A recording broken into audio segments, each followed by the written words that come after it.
Hello everyone, it's the Bronze Archer here, bringing you my 7th episode of my McLaren career mode for F1 2018. As you can see here, finally my rear end downforce upgrade actually arrived, which actually was quite helpful, not gonna lie. And yeah, that actually arrived today. My incentive contract was to get extra resource points, was to qualify 8th. That was like my best result. I've already done some of the Paul Ricard episode, which will be uploaded tomorrow at the time of recording this, but if you're watching this on Friday the 31st of August, it will be up later on that day. As you can see, I'm having a look at the upgrades, and I'm going to actually get another rear end downforce upgrade, which will be arriving for Austria, same as my chassis upgrade. So I'm going to pass you over to David Croft and Anthony Davison for the practice introductions. Here we are, live in Montreal at the Circuit Gilles Villeneuve, where the teams are making final preparations before today's practice session gets underway.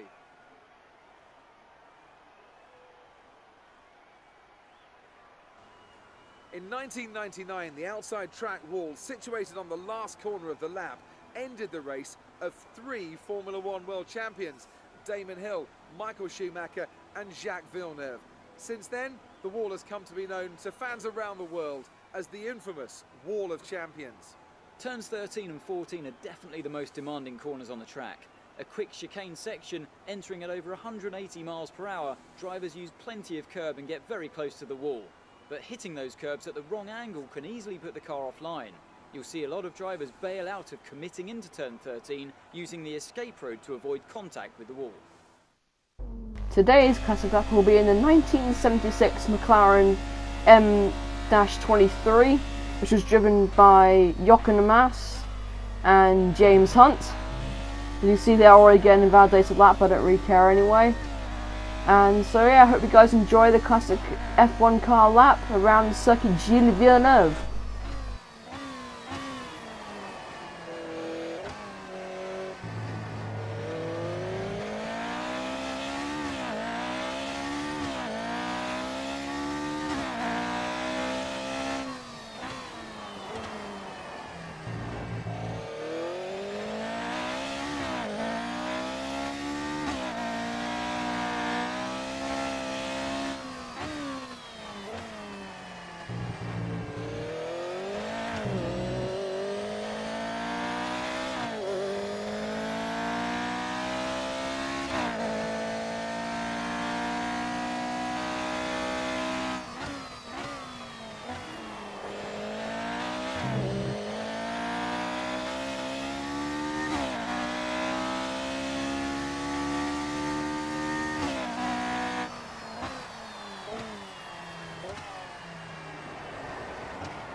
As now it's time to have an interview with Claire. It's always fun whenever you have this. The car was very quick in practice today, so that's pretty good. It's going to be even faster at at Paul Ricard. But I didn't want to say anything here, and so I pretty much got the Kimi Räikkönen response. As you'll see in 3, 2, 1. Well, thanks anyway. But yeah, and now you can see I purchased the second rear downforce upgrade, ready for, which will be arriving at the circuits of at Red Bull Ring in Austria. So I'm going to pass over to Anthony Davison and David Croft for my qualifying lap. Actually, never mind, I forgot I didn't actually record the intro for qualifying. Never mind, let's just go straight into my lap.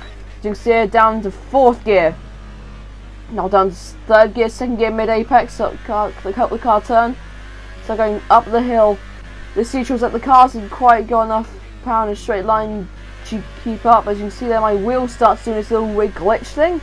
I don't know why it's doing it, but it does it during the race as well. And if you kind of haven't guessed by the title already, yeah, that wasn't very helpful. So yeah, losing a little bit of time, already down to P7 in the standings. Going over the curb, over the second curb again, smashing into the wall. And going down the back stretch, braking down to third, down to second gear, hitting the apex. So going out of the turn there, flat out down the slope, down the straight we go. Opening up the DRS flap now, and keeps on going down over 200 miles per hour. Going down into fourth gear, mounting over the curves and going across the curving on the exit near the Wall of Champions. I'm pretty sure straight line the exit, and qualifying result was P4. So I've already passed my incentive goal. The qualifying at Paul Ricard is going to be even better. I'm not gonna lie, it was absolutely crazy the qualifying lap at Paul Ricard. As you can see, the top three are Hamilton, Vettel, and Kimi Räikkönen. And yeah, that was a very, very fun race. It really was actually good fun. I enjoyed doing this. And now I've got another interview with Claire. And you came out on top, didn't you? I just pretty much just tried to be the kindest as I could be, so I increased McLaren's rep, which is always a good thing. It's been a great qualifying session for you. Are you going to carry that momentum into And the race? yeah, I answered that question as well. And yeah, overall that was a Appreciate pretty your time. good race. As now I'm going to pass you to David Croft and Nancy Davison for the race introduction.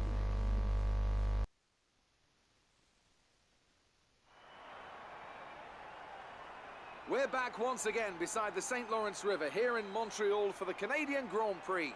The event first moved to a variant of this track back in 1978. It was won by none other than Gilles Villeneuve, the first Canadian to ever win his home race, and in whose honour the circuit would be renamed. We'll be seeing top speeds of around 210 miles an hour here at the circuit Gilles Villeneuve, with around 2/3 of the lap taken at full throttle. High-speed chicanes spell potential danger, especially at the infamous Wall of Champions. And watch out for overtaking into the hairpin and the final chicane.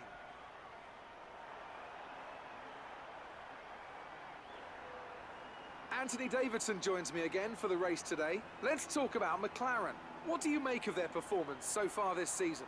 Well, the atmosphere within that team seems very positive at the moment. Everyone seems like they're in great spirits and having a lot of fun doing what they do, and that's definitely contributed to the performances we've seen.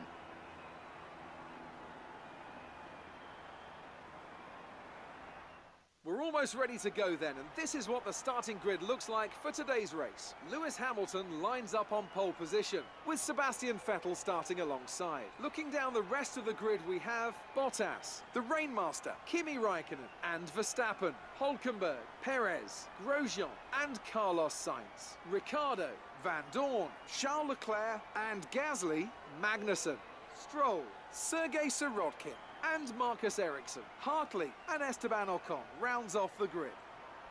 And now it's time to head down to the track. Great starting position for us. Let's see if we can improve on that in the race.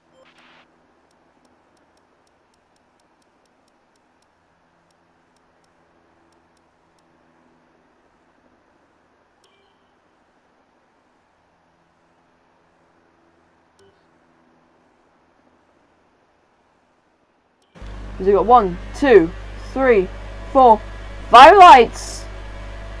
And we're off and away we go. We get a pretty messed up. We get best time Vettel does in Raikkonen anyway, so I come off Raikkonen on my inside and go up on the inside and go across the grass in front of Bottas and Vettel. So then it's P2, and then later on to this lap blow, which is rather annoying. As you can see, it's me and Vettel battling side by side, going down into the hairpin and moving across. And then I go through the turn, then my wheel stops working, and I go straight into the wall. And as you can tell there, I was not very impressed, so and I didn't say me restarting the race, which is what I could have done. I chose not to do, because I didn't really want to be that third person. I just retired from the race, and was like, you know what, sod it. I don't really care anymore anyway. I'm looking forward more to Circuit Paul Ricard anyway. It's a new track and I would rather enjoy it. So I'm going to pass you over to Anthony Davis and David Croft for the podium celebrations. So, Ant, how exactly did they set themselves apart from the pack today? I feel like consistency was probably the key today. There's being quick, and then there's being quick lap after lap after lap. If you can do that, you can capitalise on other people's errors without making many of your own. And that's an approach that can push you a long way up the field. And here are our podium drivers today after that excellent race. They've excelled here, as they so often do, and it's a well-deserved victory. Mercedes, then, are on top today.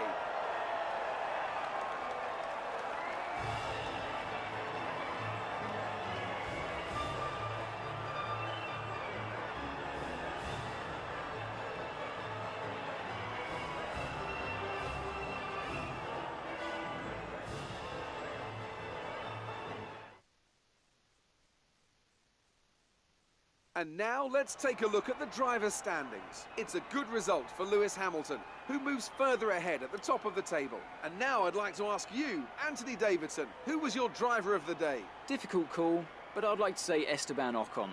He's just so gifted at getting the most out of his tyres, and he showed that today. And here's how things are shaping up in the Constructors' Championship.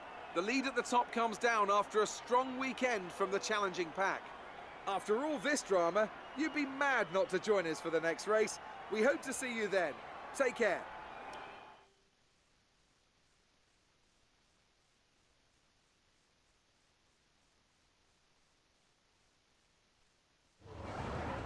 Great work out there today. How do you think it went? Would you say that your rival is still on your level?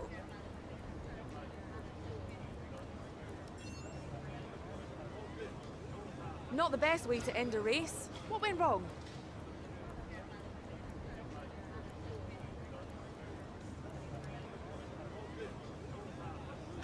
Well, thanks anyway. Jan interview with Claire there, and now let's get ready for the classic event, which I'm going to be doing today, which is in the Williams FW14B around Sochi. And hopefully, if you guys have happened to enjoy this episode, as I was going to literally just leave you listening to the sounds of the amazing V12s back in the 1992 era of racing. And going through here, and actually I do actually pass the this, which is pretty handy. If you guys have enjoyed this video, please leave a like. I'm sorry it's a rather short video, but there's things you can really do about it when you're in the game, when your wheel ends up going, nah, I don't want to turn anymore. I'm pretty sure it makes you go straight in a straight line and crash into the barrier. So if you guys have enjoyed this video, please leave a like.